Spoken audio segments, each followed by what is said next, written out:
And it says we're live. Hello, everyone. Welcome to another episode of Grad Chef from PhD Balance, where we talk about topics of grad school beyond academic research and that may be more difficult to talk about in our day-to-day. I'm your host, Fay Lin, and I'm a PhD candidate in biochemistry at UCLA. If you like what you see here, check out the PhD Balance YouTube channel for more grad chats, and don't forget to subscribe for notifications about when we go live. Our topic today is disability advocacy in STEM, and I am so excited to talk to our guest, Ariana Castillo. Ariana is a PhD student in Earth and Planetary Sciences at Harvard University with a focus on atmospheric dynamics, atmospheric chemistry, and climate. She also does part-time research at NASA Langley Research Center studying wildfires emissions. In addition to research, Ariana is a huge disability advocate in STEM, and I am so excited because I've been a fan on Twitter for the longest time. So, hi, Ariana, how are you doing today? I'm doing great. It's a bit cloudy, but I'm trying to make the most of it. I have my coffee, so I'm ready to go. Ooh, I definitely always need a coffee every morning because caffeine gets me going. I need like 5 So, problem. ooh, so I'm excited, so excited to chat about disability advocacy today. So I think to start out, people are interested in what got you into disability advocacy. What is your personal story that got you into doing this work?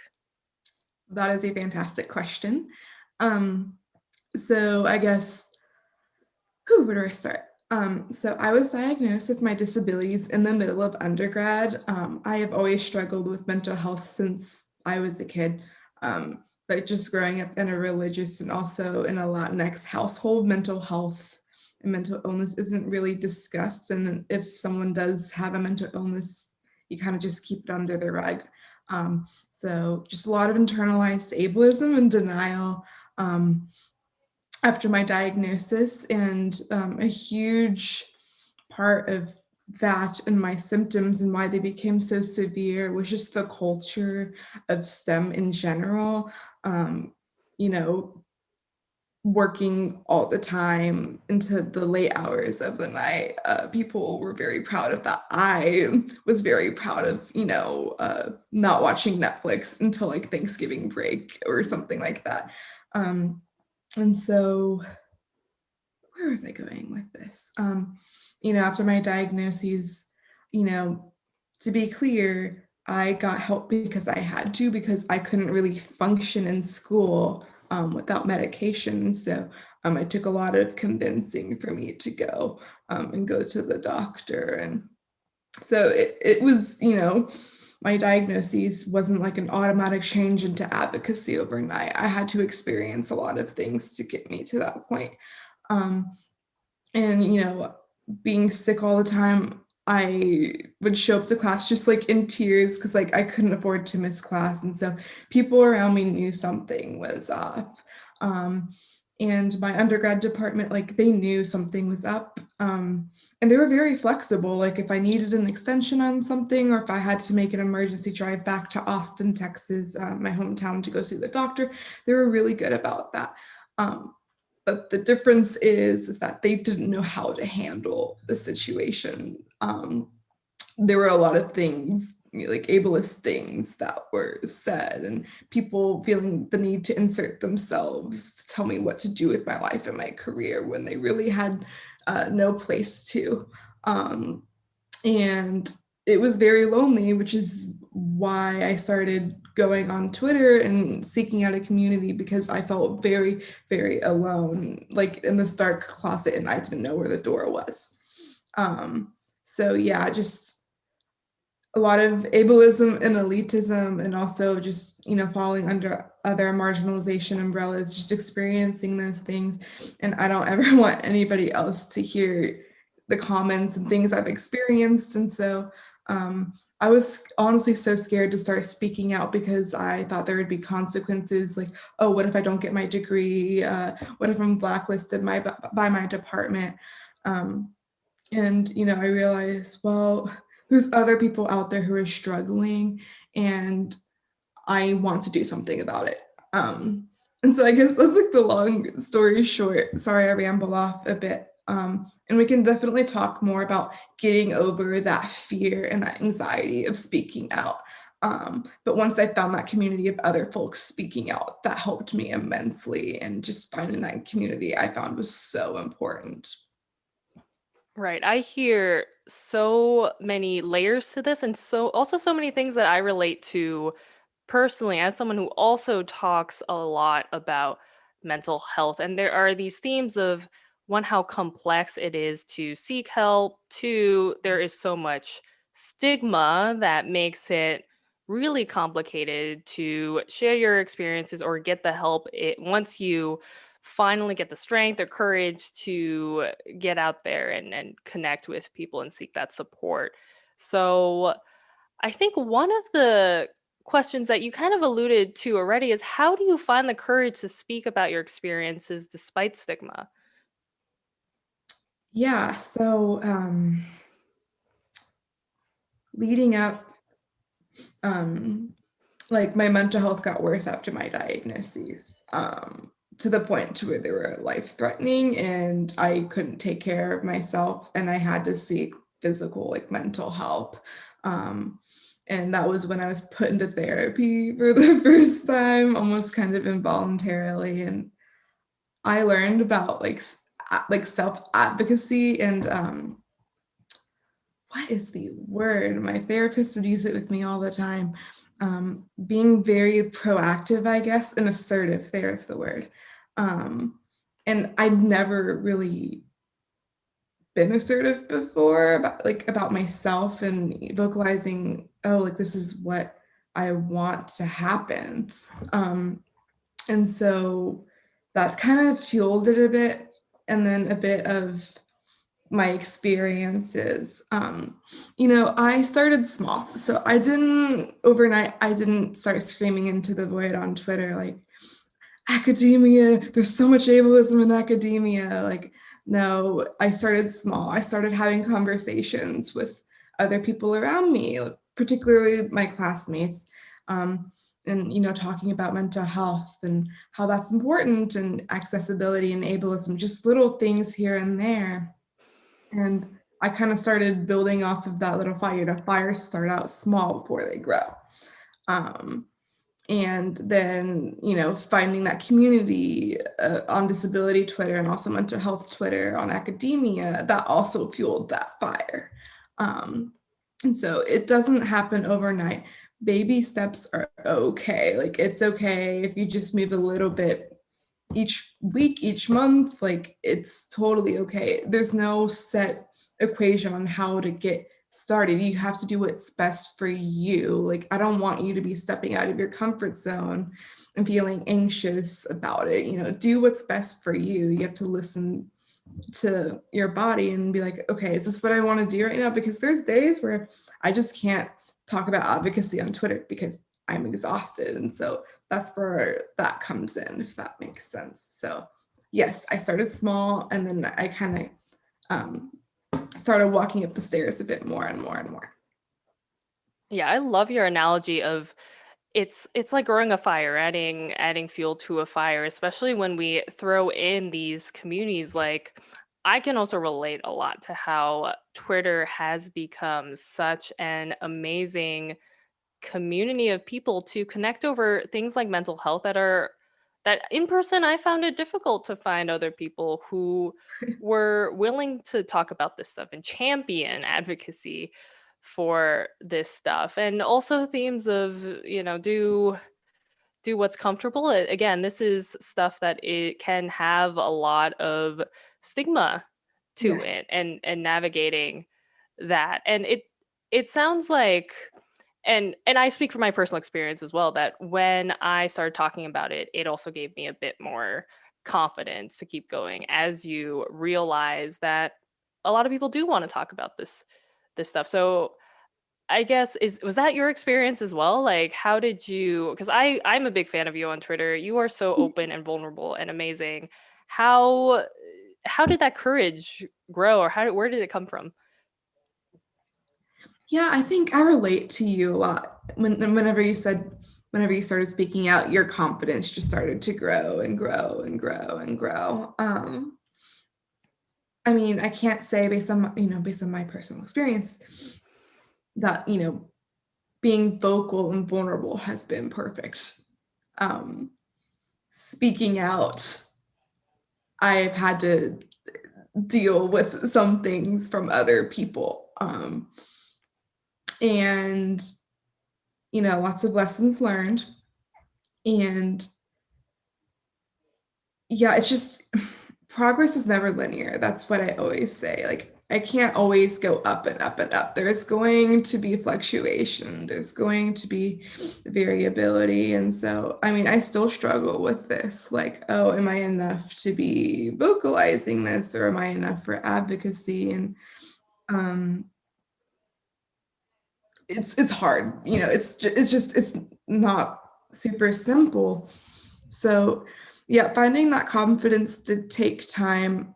I kind of Therapy's taught me a lot to, like, it's okay to talk about things, and there's stigma, and I've kind of had to shift my mindset to, oh no, people are gonna judge me. Like, I'm really scared to, okay, people are going to judge me, but people need to be educated about these things. And I can't, me personally, I can't wait around for other folks to do that sometimes. Because I want people to make sure they're not alone. So it's that mindset. And then also, like, I know that feeling of being so alone and being in the darkness and not seeing any light and thinking like I'm the only one experiencing this, when I know there's other people who are in the dark too that I don't know about. Because you can't judge someone based on how you see them on social media or in person.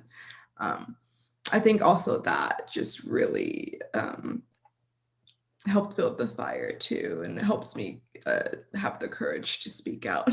Sorry, that was a really long answer. It's really complicated.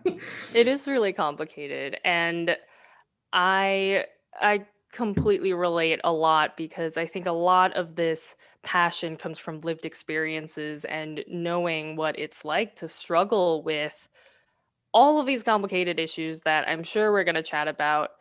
But just finding connection and letting people know that this is all normal, mental health struggle is normal, and that you are not alone, I think are huge messages that we often don't get when there is so much stigma.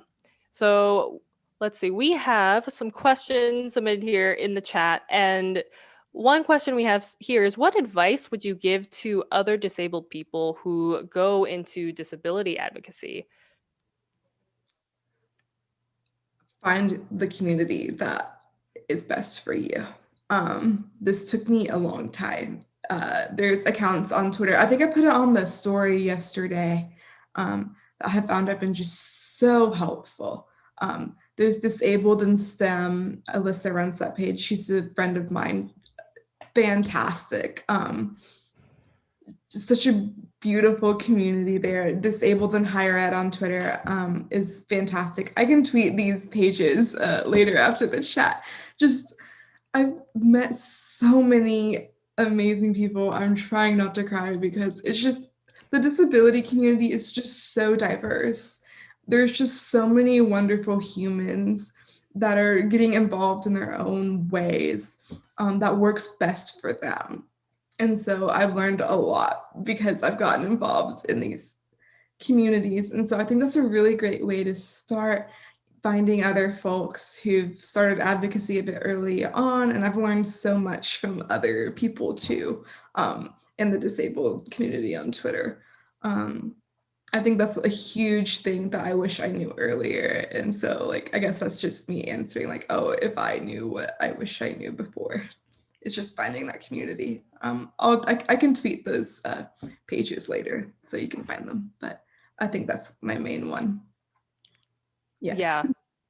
Yeah, no, I just want to echo that. Find a community of people who also champion this stuff, and I think that relates a lot to my experiences as well, where This is Grad Chat from PhD Balance, and I found the amazing PhD Balance community who advocates for this stuff.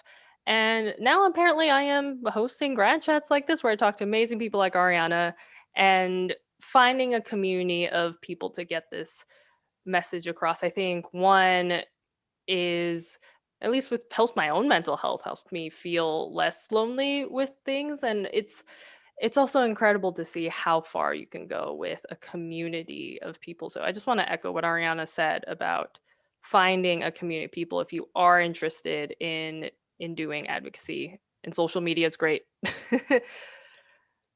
Yeah. Amazing, amazing. All right, let's see. Another question we have in the chat says, do you have any advice for applying to programs with a disability? Like, are you upfront about your disability, is what it says. Yes. So I was in this position a little over a year ago. And someone also asked this question last night, like, how did you put a bullet point list together for graduate school and where to apply? So like I said, my personal experiences have drastically impacted where I am now in my career. And I was pretty upfront because I've experienced having mentors being very ableist and very ignorant towards my conditions. And I just, pardon my French, I was done with the bullshit and I just wanted to be somewhere where I felt included and welcome and validated. And so when talking to PIs, well, I narrowed it down by what I wanted to do with my research first. And then I found prospective PIs that I'd want to work with. I also found other students in the program to talk to, and I also asked them the very difficult questions like how ableist is this department? Like very difficult questions. I also have phone calls with my prospective PIs, like phone interviews, I guess.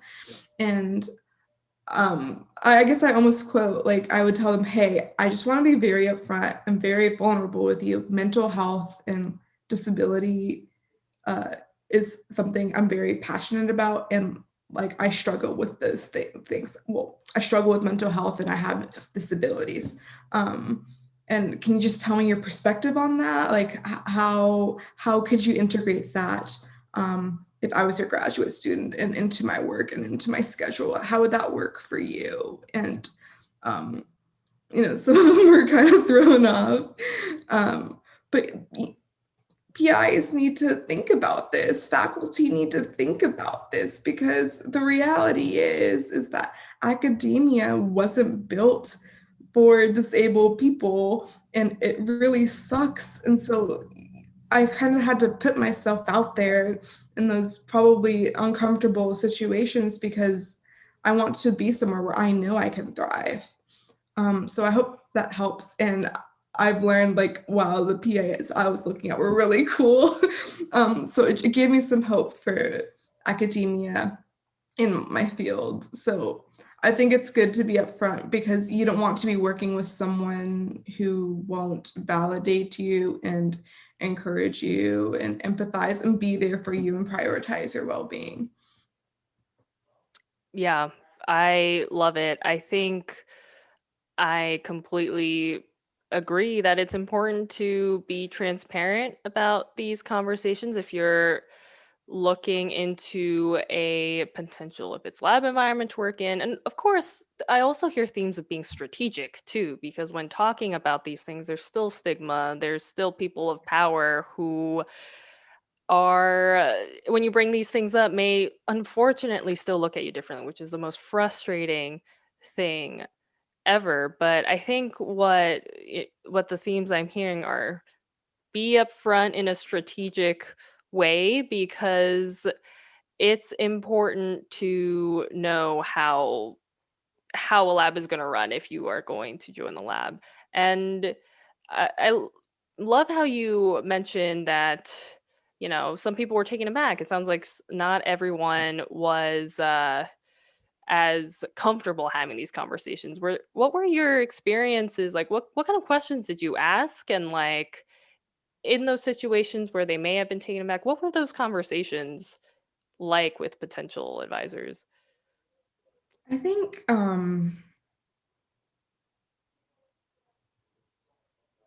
sorry, my brain is having a moment. Okay. Um, I think I don't think, they were shocked because I didn't want to talk about it. I think it was more like, oh wow, like, this person's being really upfront. Uh, and so, there's usually that like couple second pause after bringing it up, like, oh yeah. And they're kind of processing what I just asked or said. And then they continued talking about it. And I guess the questions or how I navigated that was listening, listening with less expectations, because sometimes when I have high expectations about things, I tend to be disappointed.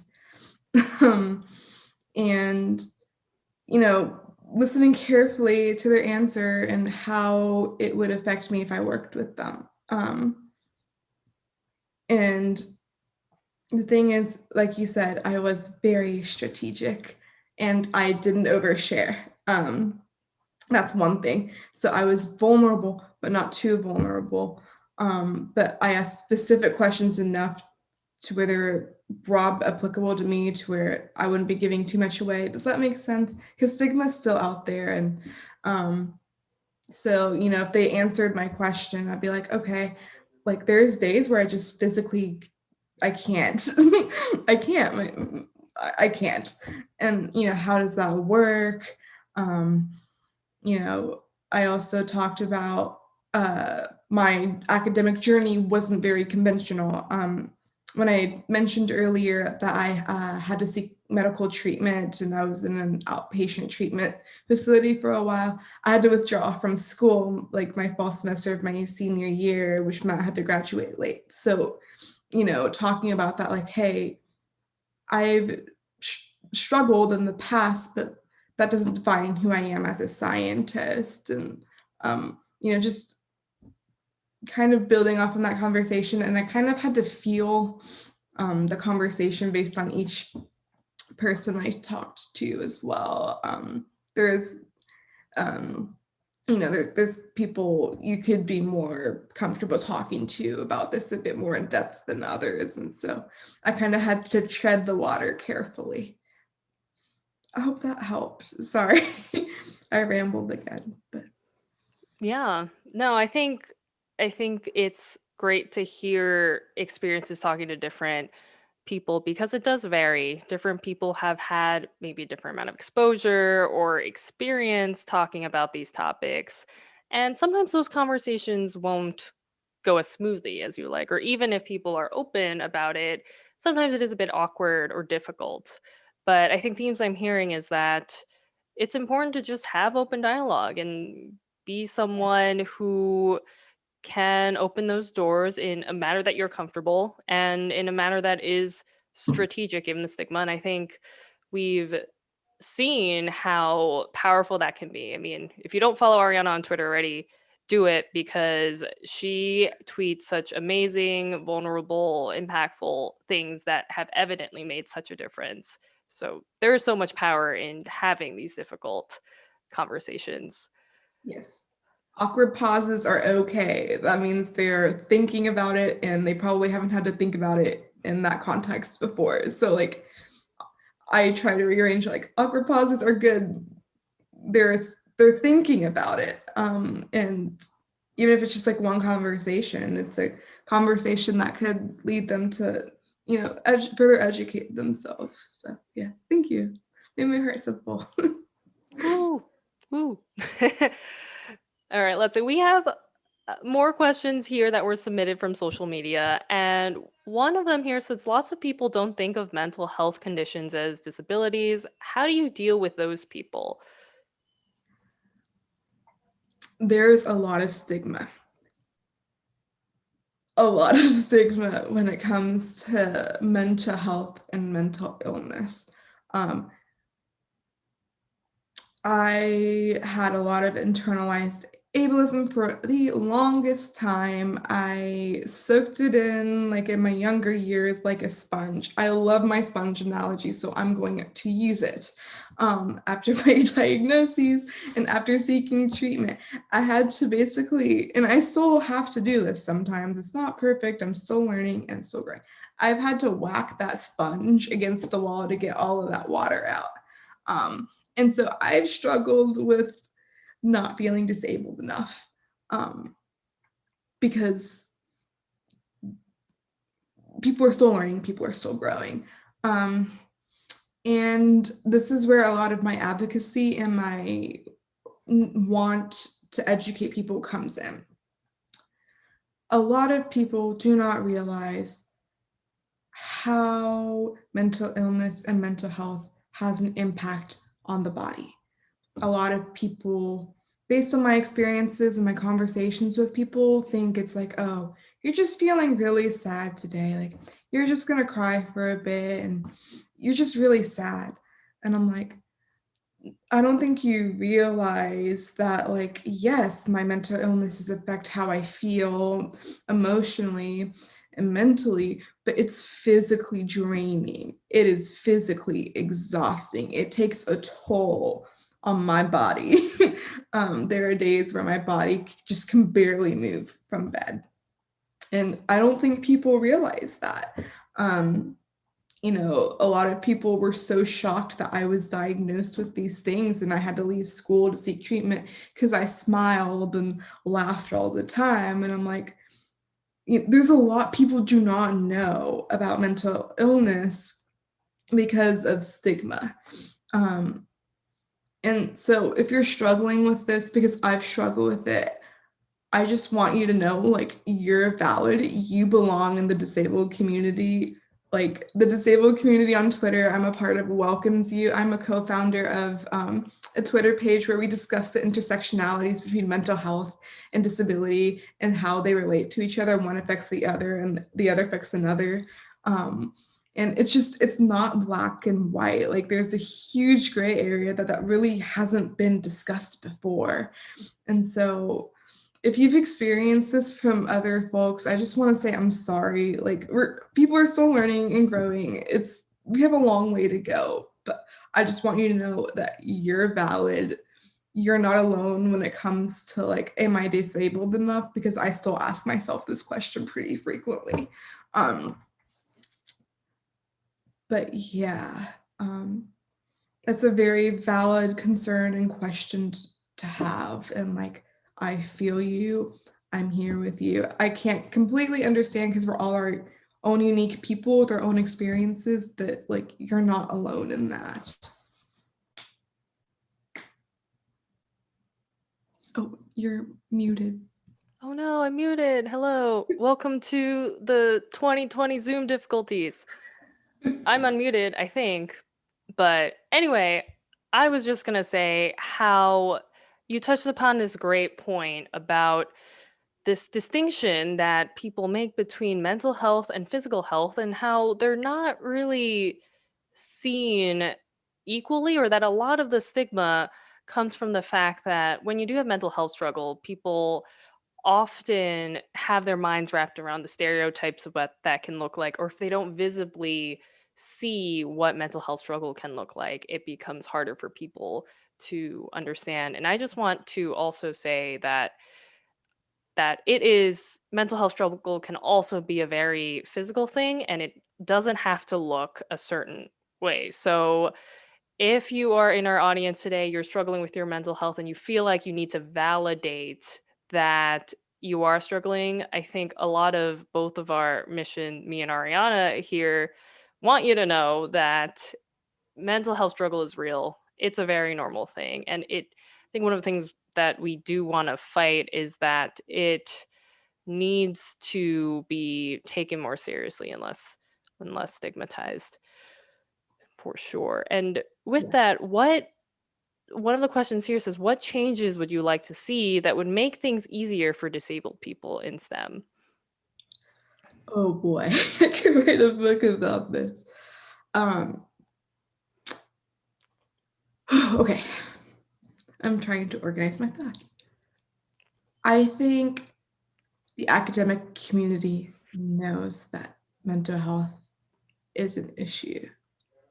And the thing that just aggravates me so much is seeing departments or institutions be like, oh, we prioritize mental health. We really do. Yeah, mental health, like, oh, accessibility. Oh, yeah, accommodations. Oh, yeah. And then cricket, cricket, cricket, cricket, like nothing. They do nothing. Um, and I kind of just see it as like the system is so broken. There's a huge wound here. And the system as a whole thinks that like bringing in a therapy dog once a month or having like a mental health meeting with the department, these little band-aids are gonna put the whole wound back together, when in reality, like, it needs direct medical attention. Like, we need to just start like from the bottom and start rebuilding again so we can heal this wound.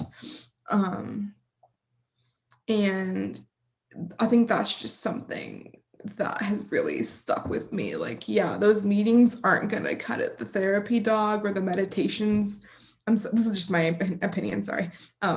I don't think that's gonna cut it. Like, it's deep rooted in how the system was built, and it wasn't built for with mental health and disabilities in mind. And so, yeah, I think I could talk a whole lot more about this, but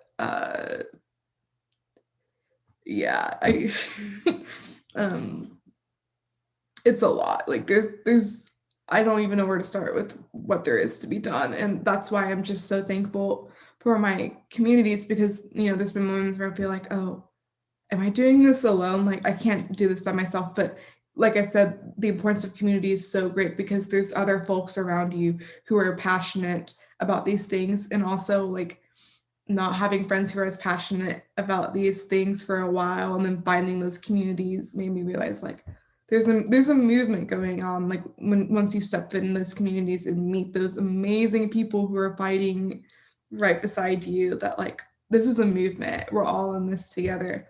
It's not pretty. It's not always pretty with daffodils and sunflowers everywhere. Sometimes it's just like fire everywhere, fury, but like, we're all in it together. And yeah, there's a whole bunch that needs to be fixed. That's my answer. Yeah, I completely agree. And I think you touched on a really important point here where it's this distinction between there's like deep rooted systemic issues in academia. And I also agree when a lot of these wellness resources are saying do yoga, bring puppies, which can be a great form of self-care, but doesn't address these deep-rooted systemic issues that are making it really difficult to prioritize our mental health in the first place. So, w- in your opinion, what are some of the systemic or what are some problems in the system that make yoga or puppies not enough? So I touched on this yesterday when I talked about self-care and the Instagram takeover. I was like, self-care is great. And like, here's some things I do. This works for me. And self-care, we can talk about this later, but like, self-care is different for everyone. But I made it very clear, self-care does not heal me. Self-care does not always work. There's moments where I do self-care and like I feel shittier than I was, sorry, pardon my French, than I was feeling before. Um, and I don't think a lot of people realize that, like, oh, like, bringing a puppy, that'll make me, if I'm having a really bad day and I see a puppy, like, that'll make me happy for 5 minutes. And then after that, it just, whoop, like, down the rabbit hole again. Um, and so when it comes to systemic issues, I really don't think people understand mental health and disability at all. Not all people, but a lot of people really don't understand why that should be important and what to do. And I mean, I think it just starts with a lot of people leading these initiatives. You know, I or from what I've seen, they're trying to advocate for mental health and accessibility, but a lot of times there's not a lot of diversity or inclusion of the mental health and disabled communities when it comes to having these initiatives on the systemic level. Like, for an example, I've seen a lot of like DEI initiatives that are focusing on other groups, but then they don't even touch on the disabled community. And I'm like the disabled community is like right here, like, hello, like we're really diverse, like, hey, like the system wasn't built for us either. And I don't think a lot of people understand that, the mental health and disabled community help make academia diverse and make it beautiful the way it is. I have a lot to talk about this, and just people aren't educated, and that's just the culture's been like this in academia for so long, for generations and generations. Those little things just aren't gonna cut it. We need something big and drastic to finally turn in the right direction. And a lot of it's just because people won't listen to, a lot of DEI initiatives and advocates. And that's, I think, for me, the hardest part is we're shouting like, hey, like these issues are huge. And a lot of times we're either ignored or we get the trolls on Twitter coming in. And so, yeah, sorry, that was also a very long answer. It's complicated. It's really complicated. Like from the little ableist comments to just huge systemic, departmental, institutional, huge systemic things. It's just, It's complicated. It is. It's complicated. It's difficult, and it can be exhausting to fight yes. these systems in place that aren't made to support everyone. And I think in previous grad chats we've talked about things of how academia is really made for people who look a certain way. And that is something that absolutely has to change. We got to bring more exposure to different aspects of what it means to advocate for DEI stuff. And with that, one of the questions in the chat says, do you have any advice on concrete steps that graduate students, disability offices, and professors can take?